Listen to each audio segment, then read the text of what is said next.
RFK Jr. opened the bottom drawer of his desk and pulled out the bottle of raw milk. He poured himself a glass and knocked it back all in one gulp. He could tell already it was going to be that kind of day. As RFK Jr. tipped the bottle to fill the glass once again, he heard a knock on his office door. "Come in," he shouted, not caring to hide the agitation in his voice. As he threw this glass full of raw milk past his tonsils, the office door opened, and Dr. Oz walked inside. "The suspect is in the interview room," Oz said. "Whenever you're ready." RFK Jr. snorted with derision. Suspect? Is that what they were calling him? The man in the interview room had not come quietly. Only a few minutes ago, RFK Jr. had heard him begging for mercy, pleading to speak with his lawyer as he was dragged down the hall. Then had come the sound of the heavy door to the interview room slamming shut, and after that, until the knock on his office door just now, only silence. Thank goodness for soundproofing, RFK Jr. thought to himself. Standing in the half-open doorway, Dr. Oz noticed that RFK Jr. was staring at the hole in the top of his bottle of raw milk. Oz nodded, understanding, already knowing what RFK Jr. was thinking. "Are you wondering if you could fit your penis through the hole at the top of that bottle of raw milk?" asked Dr. Oz. "I was," said RFK Jr., "but only for a moment. I already know the answer. The hole at the top of this old-fashioned glass bottle of raw milk isn't nearly large enough to accommodate the intimidating girth of my member when it's fully engorged, which it always is. My wife, the glamorous actress Cheryl Hines, often complains that her vagina is unable to comfortably accept it in its colossal entirety. That's why I've had to cheat on her so much." There was a respectful silence between them before Oz spoke again. "He's still asking for his lawyer," Oz said. "I bet," said RFK Jr. with a smirk, as he put the bottle of raw milk and the glass back in the bottom drawer of his desk. "Did you take care of it, like I told you? It's all ready, just like you said." "Good." RFK Jr. rose to his feet. "Let's go see where this guy's head is at." By the time RFK Jr. and Dr. Oz entered the interview room, the man sitting at the table had gone silent. When he saw RFK Jr. and Oz walk in, he instinctively tried to stand, only to be held in place by the shackles that locked his wrists to the tabletop and his ankles to the floor. "Don't get up," said RFK Jr. with a wicked grin. He sat down at the table across from the shackled man, while Dr. Oz closed the door and stood in front of it, his arms folded across his chest, which was noticeably smaller and less developed than RFK Jr.'s. "So," said RFK Jr., leveling his gaze at the man on the other side of the table, "you're the president of Tylenol." "Well, no, I'm the CEO of the company that owns the brand." RFK Jr. cut him off with a backhand that snapped across the president of Tylenol's face like the strike of a venomous and muscular snake.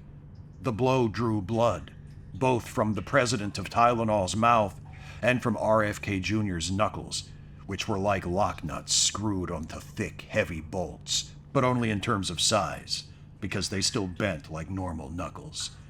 "Drop the corporate BS, snarled RFK Jr. "We know who you are, and we know what you did. My source told me everything." "In that case," said the president of Tylenol, wiping his own blood and probably also a little bit of RFK Jr.'s blood from his mouth, "my attorney and I would be very interested to review the evidence against me." "Your attorney?" RFK Jr. chuckled grimly. "I'm aware you've been asking for him. Here at the Department of Health and Human Services, protecting the legal rights of the criminals we hunt is very important to us. So, we did some checking on this attorney of yours. I have to say, I was impressed. Graduated law school with top marks. He really made the cut." head of his class. And such a dedicated lawyer, too, the kind of guy who really sticks his neck out for his clients. A pathetic little sob escaped the president of Tylenol's mouth. "Oh, my God, what have you done?" RFK Jr. leaned back in his chair and waved his arm in the direction of Dr. Oz. "Spare this scumbag any further suspense, and show him what we've got to show him." Dr. Oz opened the door and left the room. He returned a moment later carrying a 5-gallon bucket, stained with blood. "Jesus Christ," the president of Tylenol whispered to himself when he saw the bucket. A moment later, the president of Tylenol's attorney entered the room behind Dr. Oz. "I'm sorry," said the attorney, "but I have decided to drop you as a client and go to work for RFK Jr. instead, because he told me he would cut off my head and put it in that bucket if I didn't." The attorney turned around and left the room. Oz handed him the bucket and he took it with him on his way out. "It's my chicken plucking bucket," RFK Jr. helpfully explained. "So, since you've declined representation, I assume that means you're ready to answer some questions?" "What questions could you possibly have for me?" asked the president of Tylenol, his shackles rattling as he made a helpless gesture with his hands. RFK Jr. leaned back in his chair. He folded his arms across his chest, which almost caused him to rip out of his shirt because of how jacked he was. He laughed. It was the manly, superior laugh of a manly, superior man. "What questions?" scoffed RFK Jr. "How about this? Why did you put autism in the Tylenol?" The president of Tylenol's head dropped to his chest. A moment later, he raised it with a heavy sigh. "There is no autism in the Tylenol. And even if there was, I certainly didn't put it there." "You're the president of Tylenol!" RFK Jr. shouted, sharply pounding the table for emphasis with his hammer-like fist. "When they developed Tylenol, I wasn't even born yet," the president of Tylenol protested uselessly. "I had nothing to do with the development of any drug. I'm an executive. I'm not a doctor or a scientist." "That's the only reason you're alive," said RFK Jr., his voice low, his eyes narrowed like the eyes of a hawk, hawks being only one of the many species of bird of which he was master. "Oz, what do we call that big open pit we dug out back?" "Grave of the Scientists," answered Oz.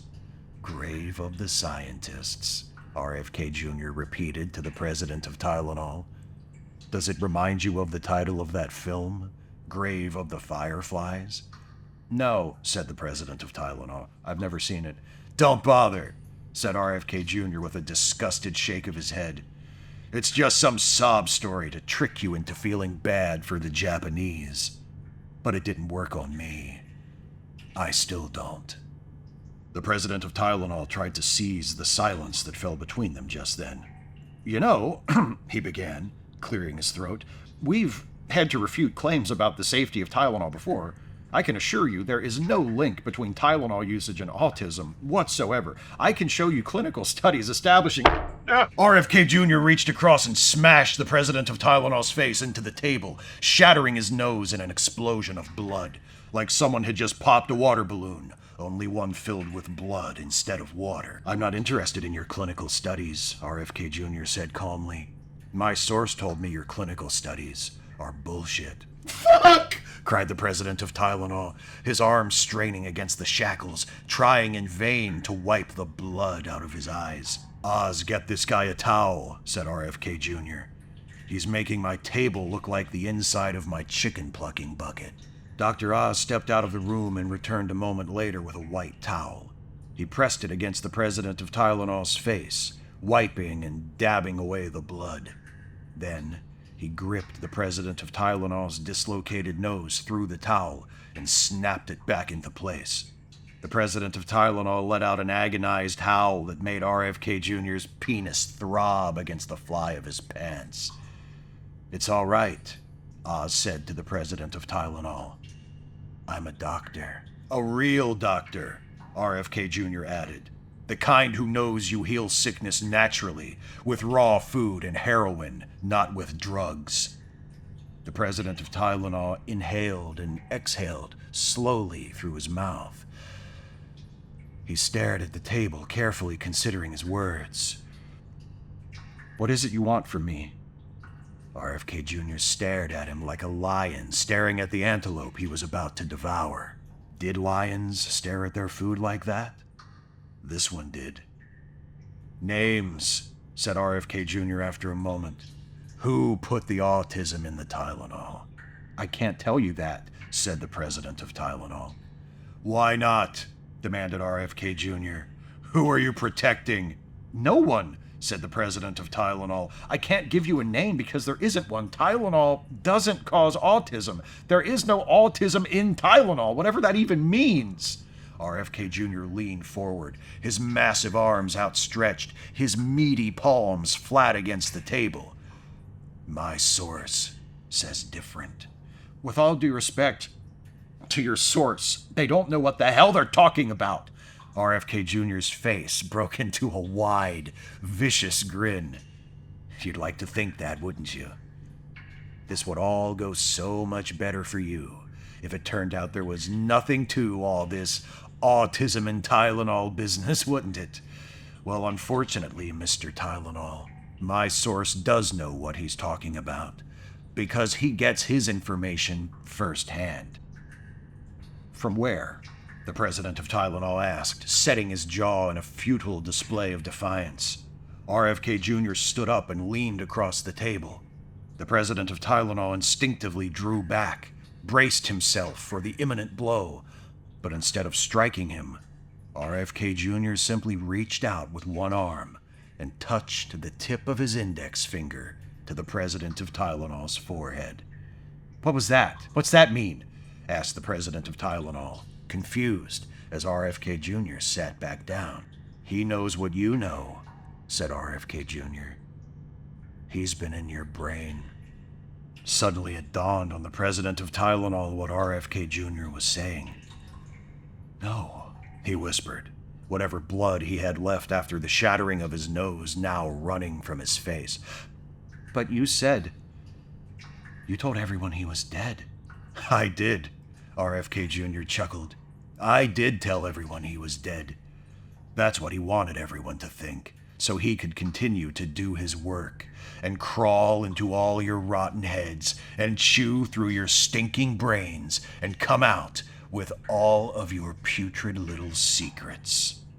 "Maybe he told you he found evidence that Tylenol causes autism in my brain, but he's lying to you." The president of Tylenol was starting to panic. "What else did he tell you?" "Lots of things," said RFK Jr. "Like what?" "Like how Johnson's baby shampoo causes sudden infant death syndrome, and Visine makes your eyes turn to marbles, and a faulty Band-Aid caused the Challenger explosion." "Wait, those are all products made by our company." "What a coincidence," RFK Jr. said, his voice dripping with sarcasm. "No, don't you see? I'm being set up. Your source, he's sending you after me to destroy my company."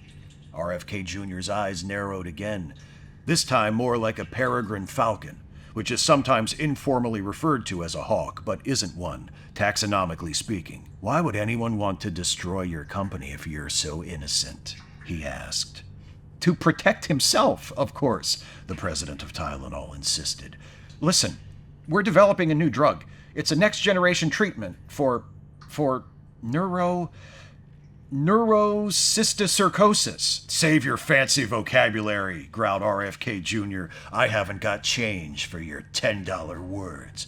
"Brainworms!" yelled the president of Tylenol. "It means brainworms. Don't you get it? We're developing a new drug to eradicate brainworm infections. Your source wants to kill my company before we can kill him."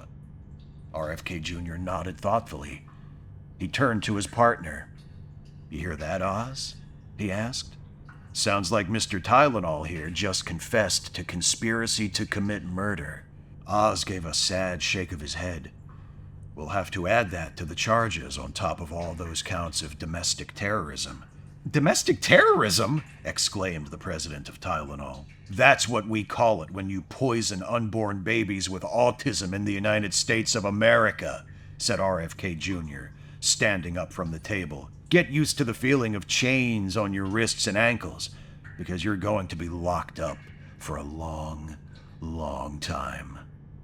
Dr. Oz opened the door and left the room. RFK Jr. moved toward the door as well. But don't worry. Whatever hole we put you in, I'll make sure you get conjugal visits. RFK Jr. paused in the doorway. He looked over his shoulder at the president of Tylenol. And if no one comes to see you, he said, as he pulled the door closed after himself, I've got a milk bottle you can borrow.